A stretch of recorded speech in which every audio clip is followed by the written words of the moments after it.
मोहब्बत की दुकान नहीं, नफरत के दुकान के नफरती विज्ञापन के पीछे तो नहीं है। ये उस प्रधानमंत्री के लिए है जिसने 10 साल के अंदर भारत को फ्रेजाइल 5 से टॉप 5 में पहुंचाया। वही नफरती लोग हैं जो पिछले 23 सालों से भारत के उभरते हुए स्वाभिमान के प्रतीक प्रधानमंत्री श्री नरेंद्र मोदी जी के विरुद्ध विश्व वमन करने से बाज नहीं आ रहे।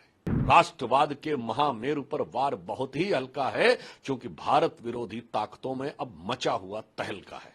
देखिए, भारत विरोधी शक्तियों के स्थापित और प्रायोजित मोहरों के साथ सियासत की जमात पर गलबहियां करके राहुल गांधी जी के वापस आने के बाद मुझे लगता है कि अमेरिका में वही जमात अब नफरत की दुकान का यह विज्ञापन दिखा रही है। पुनः कह रहा हूं, प्रधानमंत्री श्री नरेंद्र मोदी जी के विरुद्ध जो भर्त्सना योग्य आपत्तिजनक पोस्टर है, यह उस नफरत की दुकान का विज्ञापन है।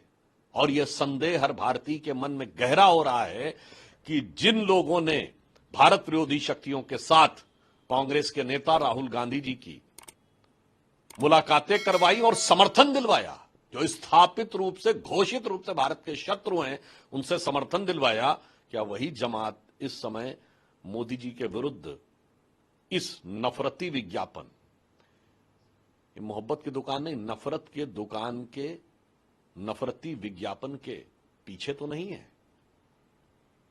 और अधिक दुख तब होता है जब यह उस प्रधानमंत्री के लिए है जिसने 10 साल के अंदर भारत को फ्रेजाइल 5 से टॉप 5 में पहुंचाया। यह उस प्रधानमंत्री के लिए है जिसने 26 करोड़ लोगों को एक्सट्रीम पॉवर्टी से बाहर निकाला। यह उस प्रधानमंत्री के लिए जिसने डिजिटल ट्रांजैक्शन में भारत को नंबर 1 पहुंचाया। यह उस प्रधानमंत्री के लिए जिसने आंतरिक और बाह्य सुरक्षा में भारत को उस स्थिति में पहुंचाया कि एक दौर में भारत का कोई बड़ा शहर और प्रांत नहीं था जहां आतंकवादी हमले न होते हों।